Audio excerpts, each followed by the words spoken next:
What if greed wasn't born from hunger, but from curiosity? What if the desire to have more was really the desire to touch the divine? Tonight, we travel to the red soil villages of old Yoruba land, where the trickster is not a god, but a tortoise, slow in body, swift in mind. His name is Ajapa, the shell-backed wanderer whose tongue is sharper than any spear. He has fooled kings, cheated spirits, and even outwitted death itself. But in this tale, his cleverness reaches beyond the earth, all the way to the glowing body of the moon. Prepare to discover how wisdom can hide inside folly, and how even the brightest light can burn the greedy hand that grasps it. This is the tortoise who ate the moon. Once long ago the night was not dark. The heavens shimmered with 7 moons, each taking turns to shine upon the world. Their light poured down like milk, blessing farms and forests alike. But humans grew lazy beneath their constant glow. They worked less, dreamed less, and stopped giving thanks to the gods. So the Sky Mother, weary of ingratitude, withdrew 6 of her moons, leaving only one to light the world. The nights became dim, mysterious, full of shadow and fear. Children cried for light. Hunters lost their paths. And Ajapa the tortoise, sitting by his small hut, looked up and thought, if the moon can feed the world with her light, surely she must taste sweet.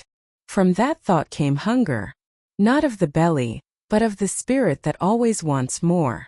One season, word spread that the sky spirits were hosting a great feast in the heavens. All the animals of the earth were invited, all except the tortoise. The parrots, proud and colorful, taunted him. Ajapa, you cannot climb. You have no wings. Stay and eat your cassava.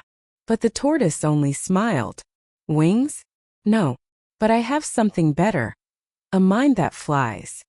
The sky palace gleamed, tables of gold dust, rivers of honey, and at the center, a radiant table where the moon herself sat, pouring silver light into bowls for the guests. When Ajapa arrived, the spirits whispered in surprise. How did a tortoise reach the sky? Ajapa bowed low, his shell polished to mirror brightness. The earth sent me as its representative, he declared smoothly. Surely I cannot eat alone. Let all food here be for the people of the earth. The spirits applauded his humility. They labeled every dish, for the people of the earth. But when the feast began, Ajapa grinned, for he was the only earthly guest present. He devoured everything. He drank honeyed light and swallowed moon fruit until his belly shone. The other guests watched in stunned silence. Even the moon herself could not help but laugh at his boldness. But laughter can hide danger. And the moon's laughter was cold. After the feast, Ajapa, glowing from within, wandered out onto the moon's balcony and gazed down at the sleeping earth. How small they look, he thought. They crawl in the dark while I dine with stars. Why should I ever go back? The moon drifted beside him, her voice soft as wind over water. Do you enjoy my light, little tortoise? It tastes of glory, he said. I will take some home. Take it then, she whispered, smiling strangely. Take all you can carry. She held out a shining bowl of liquid moonlight. Ajapa plunged his hands in and drank deeply. He felt warmth spread through him, then fire. The light filled every crack of his shell until it glowed white-hot. He screamed, stumbling backward.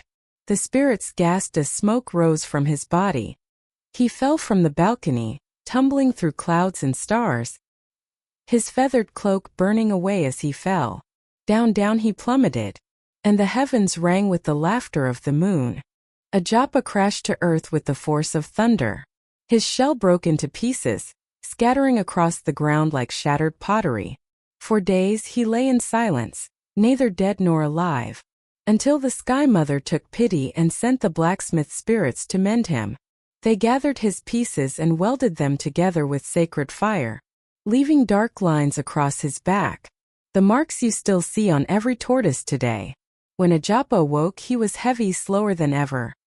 His glow gone, his pride reduced to ashes. The villagers found him crawling home and laughed. Ajapa, did the sky cast you out?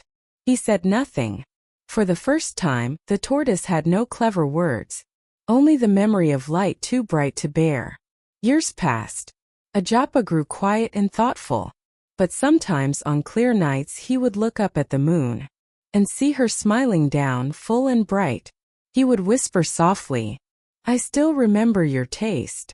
The wind would answer with the faintest laughter, as if the moon herself was reminding him that wisdom often comes from the wounds of curiosity. Parents told their children, "Do not be like the tortoise who mistook light for food." Yet elders told another version. Had Ajapa not tried, we would never know the limits of the sky. And so his story remained a riddle. Was he fool or pioneer? Thief or teacher? The answer, like the moonlight, changes with the tide. Every scar on Ajapa's shell tells the truth. That wisdom is not born from caution, but from the courage to touch what others fear. He reminds us that desire and ambition are not evil, only dangerous when they forget humility. The moon's light still shines upon us, but only in reflection. We may gaze, admire, even borrow, but never consume. So when you see the tortoise crawling slowly beneath the night sky, know that inside that cracked shell lives the memory of one who once tasted heaven. And when the moonlight gleams on his back, remember, even failure can glow if it teaches you the boundaries of wisdom. Thank you for listening to this story. Hope to see you on our next story. Leave your comment if you have heard this story before or have different version of it. Let us know in the comments section.